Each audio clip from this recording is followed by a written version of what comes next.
Welcome back to my channel. As you can see, I have prepared set for today's photo shoot.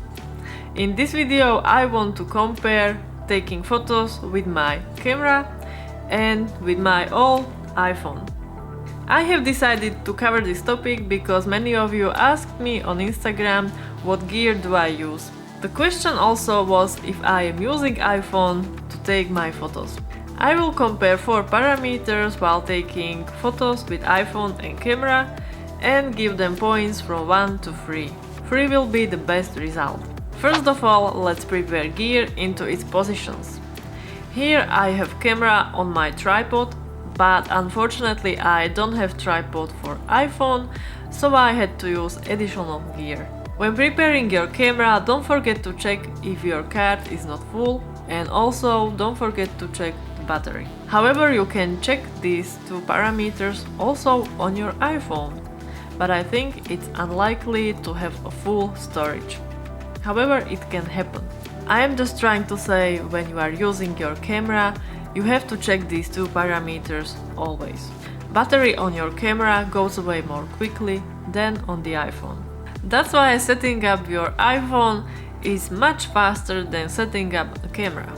So I give setting up iPhone 3 points and setting up camera 2 points.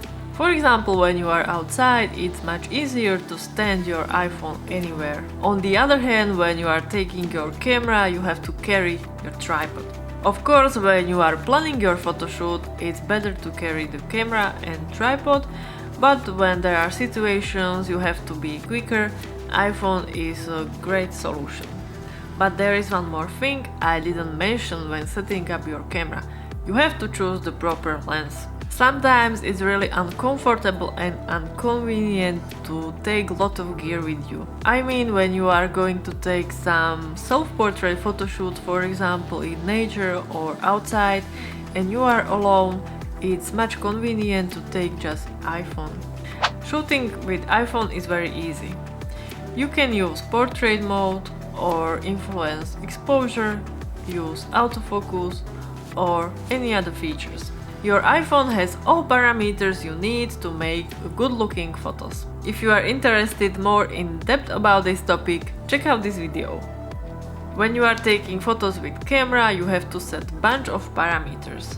This may look quite confusing at the first sight, but trust me, if you will get through this, you will get much higher quality photos with your camera. When you know how to influence parameters on your camera, there is no doubt about better results. That's why I give camera shooting 3 points and shooting with iPhone 2 points. When you are using your native camera applications, you might have several problems. First of all, low light.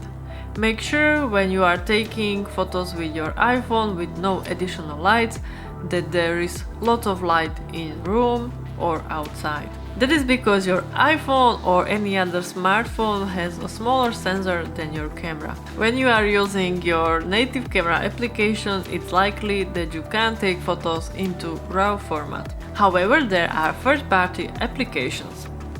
These applications can help you solve several problems. More of that in my next video. Now let's move to post-processing. You have already taken some photos and you are excited to post them immediately. But there is one step which is stopping you, and it's post-processing. For a lot of people it may be unpleasant part of the whole process, but it is very necessary. With post-processing you can add your own style to your photos. For my photos from camera, which are shooted to RAW format, I'm using Lightroom. This is a perfect and professional tool to get your photos stunning look. For photos from your iPhone, you can use the same software. If you are using, for example, Lightroom, you can download a mobile version. I strongly do not recommend to use filters which are implemented into your iPhone camera app. With these filters, you are just limiting your final result of your photos. When you will be editing your photos on your own, you can develop your own style. When you download software for editing your photos, you can make it anywhere. So when you are taking photos outside, you can instantly edit your photos. While taking photos with camera, you have to put the card into your Mac to edit your photos, and this is one more step to do. However, it can be worth your time because editing photos on your Mac can be much more comfortable. You know, the bigger screen and so on. But I think it depends on your preferences and what you are used to. So I am getting 3 points to editing photos from iPhone and camera. As you can see, editing photos on your iPhone provides almost the same results as on your Mac. But of course you have to use the right tools. This way you can fully edit your photos even on iPhone. Unfortunately, I don't have unlocked all of the features, so I couldn't achieve smooth skin. But I am satisfied with the result. My opinion is that if you don't want to invest to the camera, you can still make decent photos with your iPhone.